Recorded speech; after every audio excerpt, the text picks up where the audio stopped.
Ниса сүресі туралы хадистер және түсіндірмелері. Айша былай дейді: бір кісінің қамқорлығында жетім қыз бар еді. Оны өзіне жар етіп алды. Әлгі қыздың жемісті жақсы беретін құрма ағашы болатын.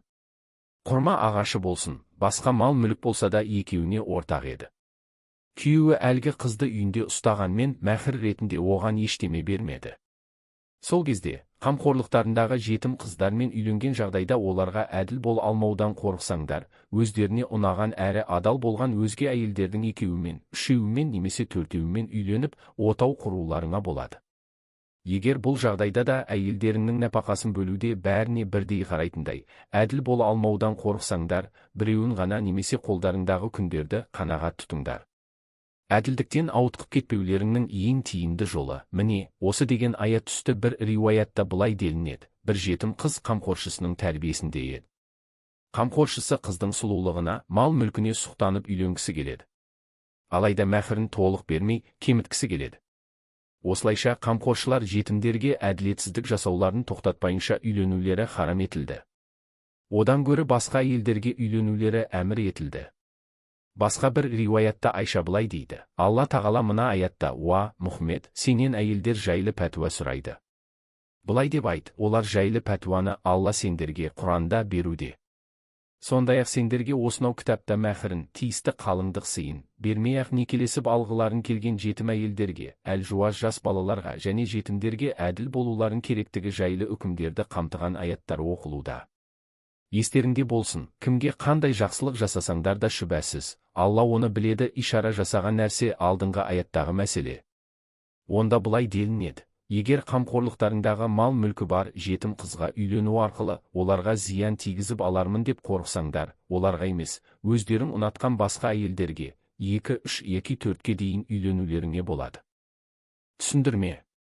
Соңғы 3 хадис исламдағы көп әйел алуға қатысты мәселе сөз етілген аятты түсіндірген.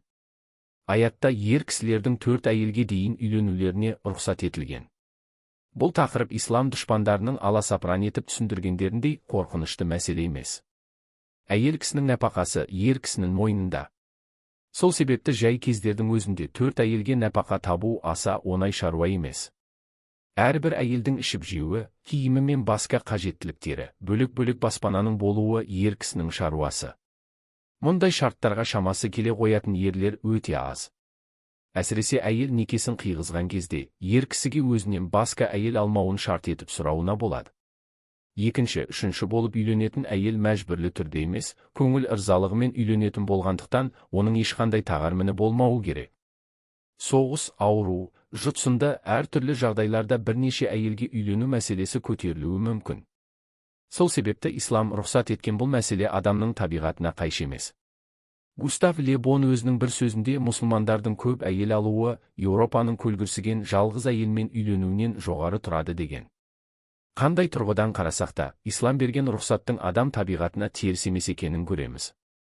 Шииттердің бір тармағы 4 әйелге үйленуге болатынын айтқан аятты өздерінше жорамалдап 9 әйелге дейін үйленуге болады деп пәтуа шығаруы мүлде орынсыз. Ислам ғұламалары ер кісіге 4-тен көп әйел алмайтынын бір ауыздан айтқан. Алла елшісінің жұбайларының санының көп болуы адамды шатастырмауы керек. Расул Алланың көп әйелге үйленуі жоғарыдағы әйел санын шектей келген аяттан бұрын орын алған. Бұл аят түскеннен кейін Алла елшісі мүлде үйленбеген. 4-еуін ғана қалдырып, басқалармен ажырасуы керек болатын. Алайда Расул Алланың жұбайлары мүминдердің аналары болғандықтан, Расул Алламен қиылған некелерінің бұзылмауы айрықша рұқсат етілген.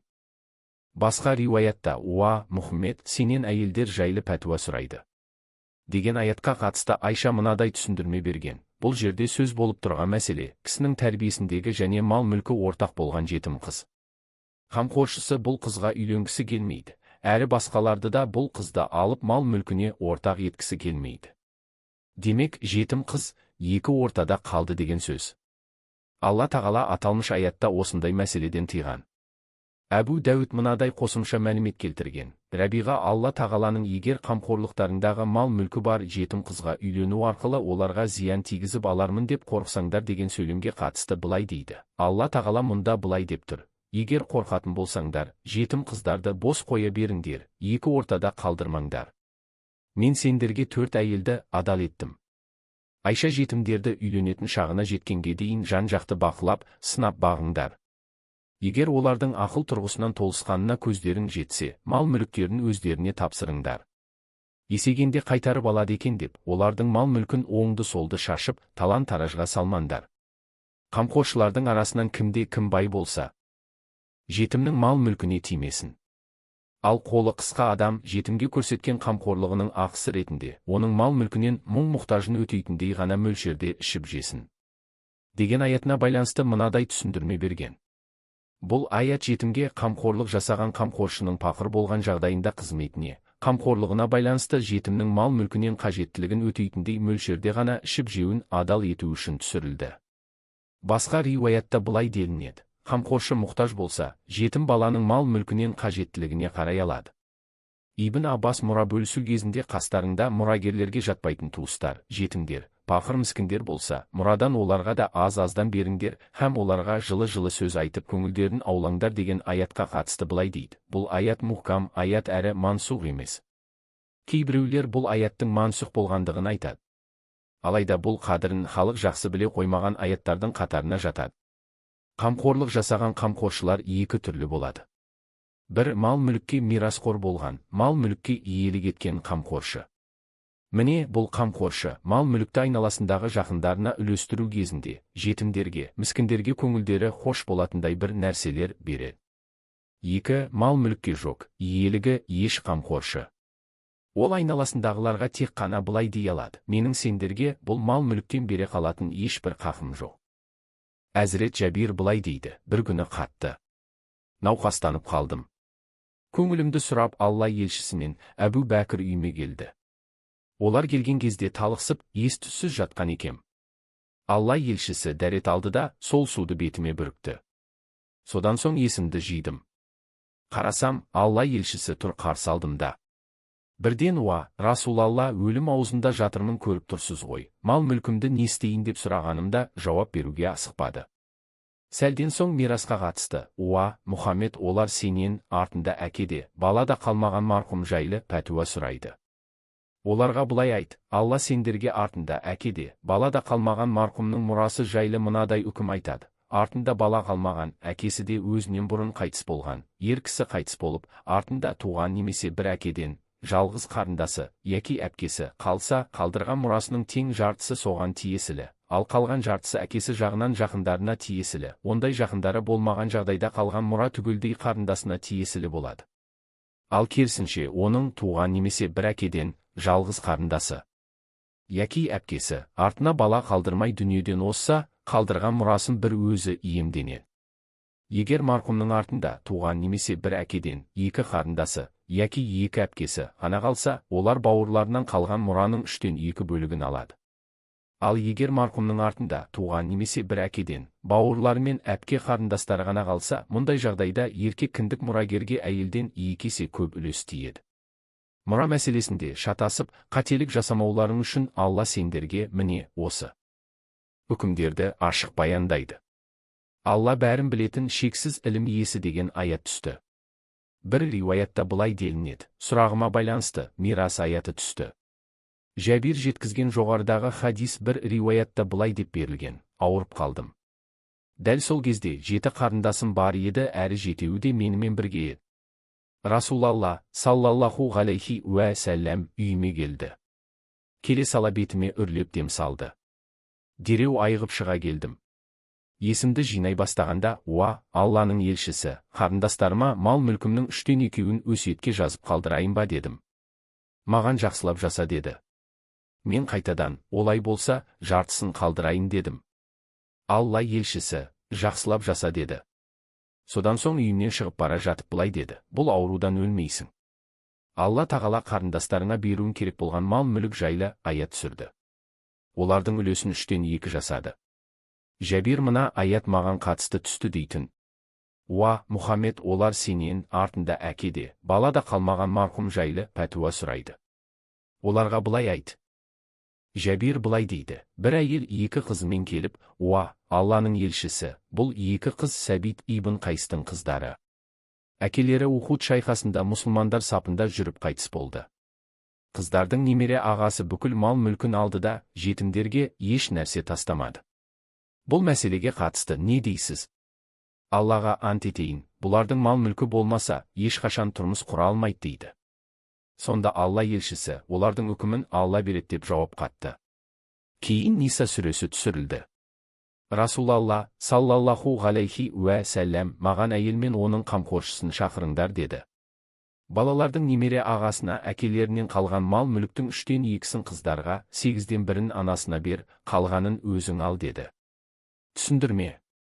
Хадисте айтылған Сәбит ибн Қайс деген есімге байланысты хадис риуаят етуші тарапынан қателік жіберілгені айтылады. Негізінде, Тирмизидің риуаятында Сағд ибн Рабиға деп берілген. Сәбит ибн Қайс Алла елшісінен кейін қайтыс болған. Тіпті Әбу Бәкірдің кезінде Ямама шайқасына қатысқан. Ухудта шейіт болған Сағд ибн Рабиға. Хадисте мирасқа қатысты аяттардың түсуіне түрткі болған оқиғалар баяндалған. Риуаяттан жахилия дәуіріндегі жетім қыздар әкелерінен мирас алмайтындығын түсінеміз. Ол дәуірдің жүйесінде мирас екі түрлі себептен пайда болатын. Туыстық осы себептен мирасқа иелік ету үшін әйел яки кішкентай бала болмау керек. Демек, атқа мініп жорыққа аттанып ол жалуға мүмкіндігі бар ер кісілер ғана мирас алатын. Мирас алуға мүмкіндік беретін екінші себеп келісім. Бұл да екі түрлі болады. Хилф жасау арқылы. Яғни екі кісінің арасындағы белгілі бір шарттарға сай келісім еді. Мәселен, бірі екіншісіне, менің қаным сенің қаның болсын, менің басыма келген бәле сенің де қайғың болсын, бақытымыз бен қасіретіміз ортақ болсын дейді. Екеуі де осыны қабыл етіп, қайсысы бірінші көз жұмса, артында қалған кісінің мирас алуға қақысы болады. Бала асырап алу арқылы. Біреу басқа біреудің баласын асырап алады. Осылайша баланың нәсілі өз әкесін емес, асырап алған кісіге телінеді, соның мирас қоры болады. Исламның алғашқы жылдары бұл құқықтық жүйе дәл осылай жалғасты. Тіпті кейбір ғалымдар ең басында осы жүйені осылай қалдыру былай тұрсын, Құран аяттарында мұның дұрыс емес екендігі ескертілгендігін айтады. Ислам жаңадан келе бастағанда бұл екі себепке тағы екі себеп қосылды: хижретпен бауырласу. Яғни, хижрет етіп барған мұхажирлер арасында қан туыстығы болмаса да бір-біріне мирасқор бола беретін. Мұхажирлер мен ансарлардың кейбірін бір-біріне бауырластырған соң бір-біріне мирасқор болатындай дәрежеде қарым-қатынас жасады. Мұның барлығы исламның ең алғаш келіп жатқан кезінде, ислам құқық жүйесінің әлі нақты үкімдерімен бірге орныға қоймаған кезеңдерінде жүзеге асырылып жатты. Ислам күшейіп қоғамдық мәселелер реттелгенде бұл үкімдердің барлығы жойылды. Құрандағы бір-біріне мирас қалдыратын туыстар Алланың кітабы тұрғысынан бір-біріне әлдеқайда жақын деген аяттармен бұрынғы жүйе бойынша мирасқа иелік ету себептері жойылды. Олардың орнына ислам қойған мирас себебі үшеу: туыстық, неке, қамқорлық. Бұл жерде тағы бір мәселені айта кету керек. Ол ер мен әйелдердің мирас алу мәселесіне шариғатымыздың қойған ережелері. Ер кісінің үлесі әйелдің үлесінен 2 есе.